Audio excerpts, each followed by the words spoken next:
उसकी पेट पर नाभि नहीं है। ये देखकर उनके पर मौजूद डॉक्टर भी चौंक जाता है। जब तक उसके टेस्ट रिपोर्ट्स आती हैं, काई को डाइनिंग हॉल भेज दिया जाता है। वहाँ वो दूसरे लड़कों को खाते हुए देखता है और उनकी नकल करने की कोशिश करता है, जैसे उसे खाने के बारे में कुछ भी नहीं पता। वो एक लड़के की नकल करता है, लेकिन इससे वो लड़का गुस्सा हो जाता है। उसे लगता है कि काई उसका मजाक उड़ा रहा है। गुस्सा इतना बढ़ जाता है कि दोनों के बीच झगड़ा हो जाता है। बाद में जब सब लड़के यार्ड में होते हैं, वही लड़का काई के मुंह पर जोर से मुक्का मार देता है। काई गिर जाता है और कुछ ही देर बाद उसकी पैंट गीली हो जाती है। उसके अजीब बिहेवियर को देखकर गार्ड समझ नहीं पाते कि क्या करें। वो सेंटर की साइकियाट्रिस्ट निकोल को बुलाते हैं, जो काई से सवाल करेगी और ये समझने की कोशिश करेगी जो उसके साथ आखिर हो क्या रहा है। वो एक अजीब लड़का है, लेकिन बिल्कुल मासूम। उसे ना दुनिया के तरीके पता है, ना लोगों के रीति रिवाज, लेकिन जो भी करता है उसमें एक नेचुरल टैलेंट दिखता है। निकोल उससे कुछ ड्रॉ करने के लिए कहती है और काई जैसे कोई प्रिंटर एकदम परफेक्ट स्केच बना देता है। दो लोगों का जो उसने जंगल में देखा था, एक दूसरे के बहुत करीब। वो शायद लवर्स थे जो अकेले रहना चाहते थे। काई का बिहेवियर बिल्कुल शांत है, कोई एग्रेशन नहीं दिख रहा। इसीलिए निकोल उसे अपने घर ले जाने का फैसला करती है, ताकि वहाँ कुछ और टेस्ट करके ये समझ सके कि उसके साथ आखिर क्या हुआ है। उसे शक है कि काई किसी बड़े हादसे से गुजरा है। शायद इसी वजह से उसे कुछ भी याद नहीं। काई का पास एक बड़ी पहेली है। शायद उसका दिमाग पुरानी यादों को भूल चुका है। निकोल के घर पर काई को देखकर लोरी एकदम चौंक जाती है। वो नहाकर टाउन में बाहर आती है और एक अनजाने लड़के को सामने देखकर घबरा जाती है। दोनों एक पल के लिए चुप रहते हैं। काई तो जैसे किसी और दुनिया में ही खोया रहता है। लॉरी भी ज्यादा ध्यान नहीं देती, क्योंकि उसका मन अपने बॉयफ्रेंड से मिलने में लगा होता है। थोड़ी देर बाद काई घर के बाहर जाता है। उसकी नजर एक तितली पर पड़ती है और वो बिना सोचे उसके पीछे चल पड़ता है। तभी उसे पड़ोस के घर से मधुर संगीत सुनाई देता है। जब वो अंदर जाता है तो एक लड़की अमांडा से मुलाकात होती है। अमांडा की मधुर संगीत सुनते ही काई की आंखों से आंसू बहने लगते हैं। उसे समझ नहीं आता ये क्यों हो रहा है, पर वो अपनी जगह से हिल भी नहीं पाता। तभी अमांडा उसकी तरफ मुड़ती है और उसका डरा हुआ चेहरा देखकर काई घबरा जाता है। वो तेजी से वापस भागता है और जाकर बाथरूम के बाथटब में छुप जाता है। इसी बीच लॉरी का भाई जॉश एक एडल्ट मैगजीन लेकर अंदर आता है। वो मजे से तस्वीरें देख रहा होता है, लेकिन उसे ये एहसास ही नहीं होता कि बाथटब में एक और आदमी छुपा बैठा है। जैसे ही जॉश की नजर काई पर पड़ती है, वो जोर से चिल्लाता है और सीधा अपनी माँ के पास भाग जाता है। लेकिन भागने की जल्दी में वो मैगजीन वहीं छोड़ देता है। जॉश को डांटने के बाद निकोल को दरवाजे की घंटी सुनाई देती है। जब वो खोलती है तो सामने अमांडा की माँ कैरल खड़ी होती है। गुस्से से भरी हुई उसे आज के हादसे का हिसाब लेना है। कैरल सुबह अपनी बेटी के साथ काइल को समझाने आई थी, लेकिन जब वो उससे कहती है कि सच बताए तो अमांडा और काइल एक दूसरे को एक अजीब मोहब्बत भरी नजर से देखने लगते हैं। ताकि बात और न बढ़े, कैरल वहाँ से चली जाती है और अमांडा भी अपने कमरे में लौट जाती है। उसी रात जब स्टीफन वापस आता है तो निकोल उससे काइल से मिलवाती है और बताती है कि ये कुछ दिन यहाँ रुकने वाला है। रात के खाने के दौरान एक अजीब लेकिन हैरान करने वाली बात होती है। काइल पहली बार बोलता है, पर जो शब्द उसके मुंह से निकलते हैं वो काफी बदतमीजी से भरे होते हैं, बिल्कुल वैसे ही जो उसने डिटेंशन सेंटर के लड़कों से सुने थे। बिना सोचे समझे वो वही बातें दोहराने लगता है जो लॉरी अपने बॉयफ्रेंड से फोन पर कह रही थी। पूरे घर में सन्नाटा छा जाता है और सबको एक झटका लगता है जब पता चलता है कि लॉरी अपने बॉयफ्रेंड के साथ भागने वाली थी, वो भी बिना माँ बाप की मर्जी के। निकोल के दोनों बच्चों का गुस्सा काइल पर अभी भी बरकरार था, लेकिन रात बिना किसी और हादसे के खत्म हो गई। अगली सुबह निकोल काइल को अपने ऑफिस ले जाती है ताकि उसकी काउंसलिंग जारी रख सके। जॉर्ज भी मौका देखकर काइल को सवालों की एक लिस्ट दे देता है जो उसे स्कूल के लिए हल करनी थी। लेकिन जब काइल बिना किसी दिक्कत के सारे सवालों के सही जवाब दे देता है तो जॉर्ज और निकोल दोनों हैरान रह जाते हैं। अब ये साफ हो जाता है कि काइल ना तो बेवकूफ है और न ही उसकी समझ में कोई कमी है, बल्कि उसकी अजीब हरकतों के पीछे कोई और गहरा राज छुपा है। जब काइल का IQ टेस्ट का रिजल्ट आया तो सबके होश उड़ गए। उसका स्कोर 400 था। ये देखकर डॉक्टर्स ने और टेस्ट करने का फैसला किया। जब उन्होंने काइल का MRI स्कैन किया तो पता चला कि उसका दिमाग इंसानों से कई गुना ज्यादा डेवलप हो चुका है। उसकी ब्रेन एक्टिविटी इतनी तेज थी कि या तो वो एक एलियन हो सकता था या एक इंसानी रोबोट। रात को निकोल काइल को वापस घर ले आई और जॉश के साथ रूम शेयर करने को कहा।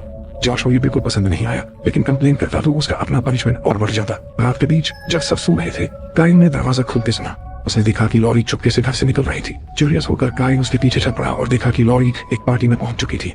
वहाँ का माहौल देखकर काइल भी उसमें बह गया और जल्दी ही नशे में धुत हो गया। ज्यादा पीने की वजह से उसे उल्टी हो गई, लेकिन क्योंकि उसे शर्म का कोई एहसास नहीं था, वो बिना किसी फिक्र के पार्टी कंटिन्यू करता रहा। लेकिन तभी वहाँ पुलिस आ गई। एक ऑफिसर लॉरी को ले जाने की कोशिश करता है, लेकिन तभी काइल बीच में आ जाता है। उसका चेहरा अजीब सा हो जाता है और वो सांप जैसा आवाज निकालने लगता है। ये देखकर सब हंसने लगते हैं, लेकिन जब ऑफिसर उस पर हाथ डालने की कोशिश करता है तो काइल तुरंत हट जाता है। ऑफिसर गुस्से में अपना डंडा निकालता है ताकि काइल को सबक सिखा सके, लेकिन काइल न सिर्फ उसके वार से बचता है बल्कि उसे ऐसे शर्मिंदा करता है कि सब जोर जोर से ताली बजाने लगते हैं। ऑफिसर बेइज्जती सह नहीं पाता और हार मानकर वहाँ से चला जाता है। उस रात काइल लॉरी को सेफली घर ले आता है। अगले दिन वो अपनी गलतियां सुधारने की कोशिश करता है और पूरी फैमिली का दिल जीतने लगता है। सबसे पहले वो स्टीफन का कंप्यूटर रिपेयर करता है और उसके वो इंपॉर्टेंट डॉक्यूमेंट्स वापस दिला देता है जो वो महीनों पहले खो चुका था। फिर वो जॉर्ज का रूम साफ करता है और उसकी पसंद की एक नई मैगजीन भी ले आता है। इन छोटी छोटी चीजों से काइल ने धीरे धीरे पूरे घर का प्यार जीत लिया। निकोल ये देखकर सोचती है कि जब तक उसके पास्ट का राज नहीं खुलता तब तक वो उसे टेम्पोररी अडॉप्ट कर सकती है। लेकिन एक अजीब बात ये थी कि काइल रातों को सोता नहीं था। उसका बिहेवियर और भी अजीब होने लगा। वो रातों को बिना नींद के कराटे प्रैक्टिस करता रहता, बिना किसी थकान के।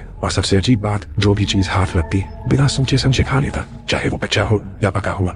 एक दिन जब कायल यार्ड में था, एक वैन वाला आदमी उस पर नजर रख रहा था। पहले तो कायल ने इग्नोर किया, लेकिन धीरे धीरे उसे हर जगह वही आदमी दिखने लगा। अब ये क्लियर हो चुका था, कोई उस पर नजर रखे हुए है। कुछ दिनों बाद निकोल कायल को एक डॉक्टर के पास ले गई, लेकिन जैसे ही डॉक्टर ने रिपोर्ट्स देखी, वो हैरान रह गया।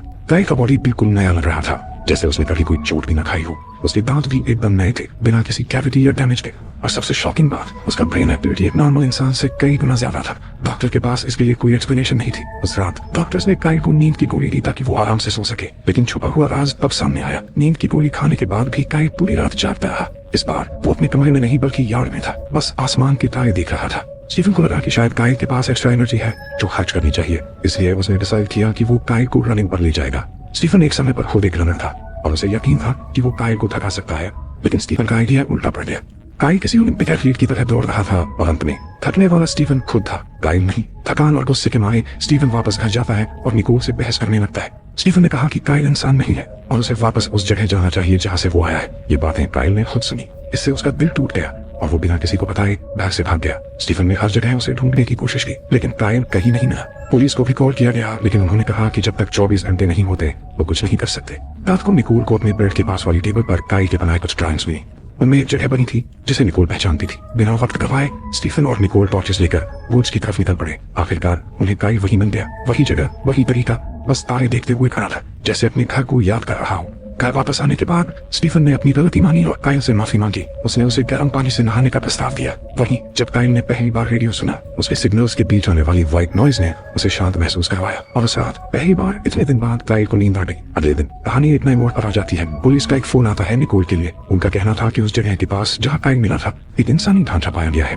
ये सुनकर निकोल चौंक जाती है। पुलिस का कहना था कि कायल एक कातिल भी हो सकता है, इसलिए उससे संभल कर रहने की जरूरत है। एजेंट टेलर ने निकोल को बताया कि जो हड्डियां मिली हैं उनमें किसी तेजी से जलने वाली पदार्थ का इस्तेमाल हुआ है, मतलब मौत रिसेंट है। साथ ही कुछ स्किन सैंपल्स भी मिले हैं जिन्हें एनालाइज किया जा रहा है।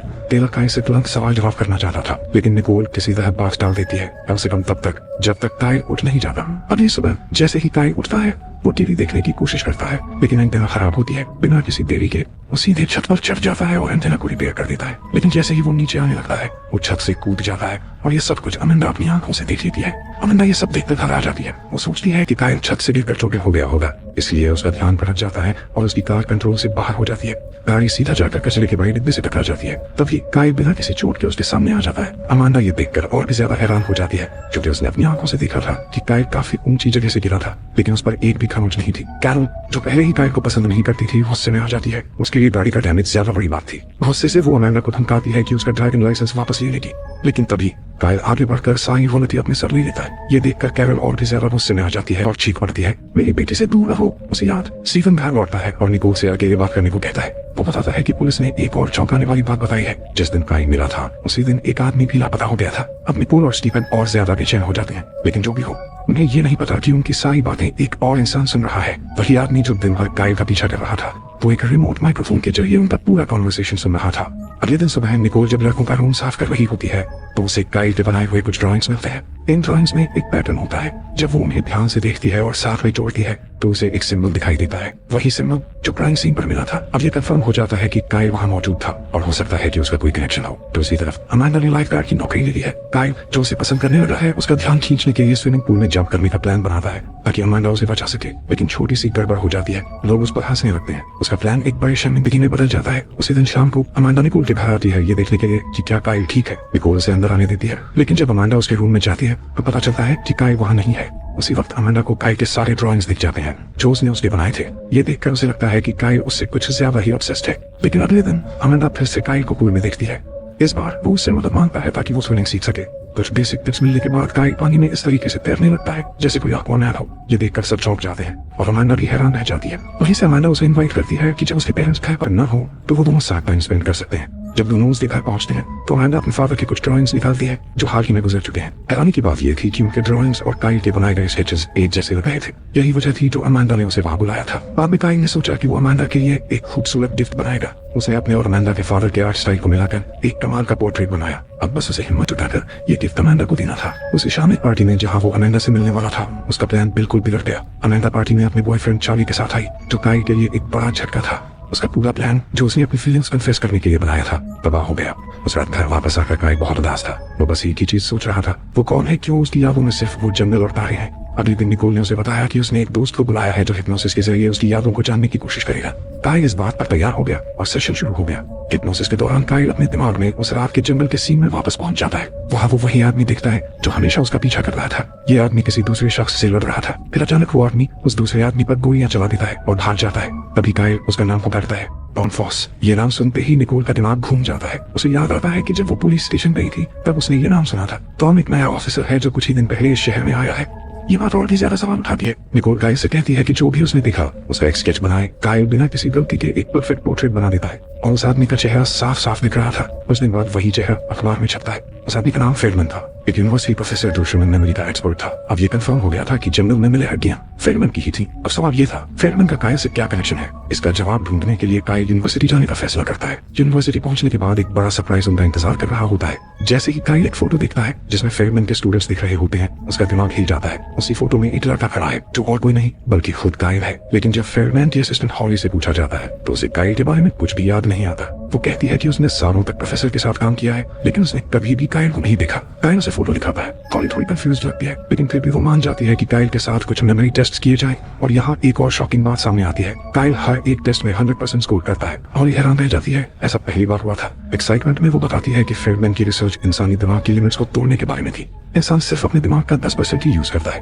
लेकिन फेल्डमैन ये प्रूव करना चाहते थे कि अगर किसी तरह पूरा दिमाग एक्टिवेट किया जाए तो इंसान क्या कुछ नहीं कर सकता। और अब एक बात पक्की थी, काइल इस रिसर्च का जीता जागता सबूत था और हो सकता है कि इसी वजह से फेल्डमैन की जान ली गई हो। हॉली उन्हें फेल्डमैन की विडो के पास ले जाती है जो उन्हें उससे कुछ पुराने डॉक्यूमेंट्स देखने की परमिशन देती है। वहाँ काइल और लॉरी एक और चौंकाने वाली डिस्कवरी करते हैं, कुछ ड्राइंग्स जिनमें वही मिस्टीरियस सिंबल बना होता है जो क्राइम सीन पर मिला था। लेकिन इसके अलावा एक और बात उनका ध्यान खींच लेती है, जो है एक ही नंबर बार बार लिखा गया है। उन्हें लगता है कि ये कोऑर्डिनेट्स हो सकते हैं। ये जानने के लिए कि ये नंबर किस जगह को रिप्रेजेंट करते हैं वो इंटरनेट पर रिसर्च करना शुरू करते हैं। तभी स्टीफन का फोन आता है और चिंता में उनसे पूछता है कि वो लोग कहाँ हैं। लॉरी अपने फादर से रिक्वेस्ट करती है कि वो इन कोऑर्डिनेट्स की सच्चाई पता करें। कुछ मिनट्स बाद स्टीफन वापस कॉल करता है, जो उसने बताया उसने सबके होश उड़ा दिए। ये कोऑर्डिनेट्स एक गवर्नमेंट फैसिलिटी के हैं जो मिलिट्री के कंट्रोल में है। मतलब ये सिर्फ एक आम जगह नहीं बल्कि एक बहुत ही सीक्रेट और हेवीली गार्डेड फैसिलिटी है। इसका सच जानने के लिए फेल्डमैन के एक स्टूडेंट की मदद से काइल फैसिलिटी के बिल्कुल किनारे तक पहुंच जाता है। वहाँ से काइल अकेला आगे बढ़ने का फैसला करता है। वो सिक्योरिटी फेंस के ऊपर से जंप करता है। एक मास्क पहना आदमी उस पर अटैक कर देता है लेकिन यहाँ उसके रातों की कराटे प्रैक्टिस काम आती है। काइल अपना डिफेंस करता है और उस आदमी का मास्क उतार देता है। जो चेहरा सामने आता है वो उसकी होश उड़ा देता है। ये वही आदमी है जिसे उसने पहले भी देखा था। काइल को याद आता है कि यही आदमी उस रात वहाँ था जब गोलियां चली थी। लेकिन टॉम फॉस जो सबको एक आम आदमी लग रहा था असल में कुछ और ही था। वो काइल से कहता है, अगर तुम जिंदा रहना चाहते हो तो भरोसा रखो, टॉम फॉस कोई आम इंसान नहीं है। वो वार्न करता है, अगर काइल अपने पास्ट के बारे में ज्यादा जानने की कोशिश करेगा तो उसकी नए परिवार की जान खतरे में आ सकती है। हर कदम जो तुम सच्चाई जानने के लिए उठाओगे वो तुम्हारे अपनों के लिए मौत का बुलावा बन सकता है। जाने से पहले टॉम फॉस एक आखिरी वार्निंग देता है, अगर तुमने अपनी तलाश नहीं छोड़ी तो वो लोग तुम्हारे पूरे परिवार को खत्म कर देंगे। उस मोमेंट पर काइल डिसाइड करता है कि उसे टॉम की बात मान लेनी चाहिए। वो तुरंत वहाँ से भाग जाता है अपनी तलाश को यही रोकने का फैसला करते हुए। लेकिन अब बहुत देर हो चुकी थी। गवर्नमेंट स्टेशन के कैमरास ने काइल को देख लिया था और एक एजेंट ने उसका जिक्र एक्स प्रोजेक्ट के नाम से किया। जैसे ही निकोल घर लौटी उसने तुरंत काइल को हॉस्पिटल ले जाने का फैसला किया ताकि उसकी चोटों का इलाज हो सके।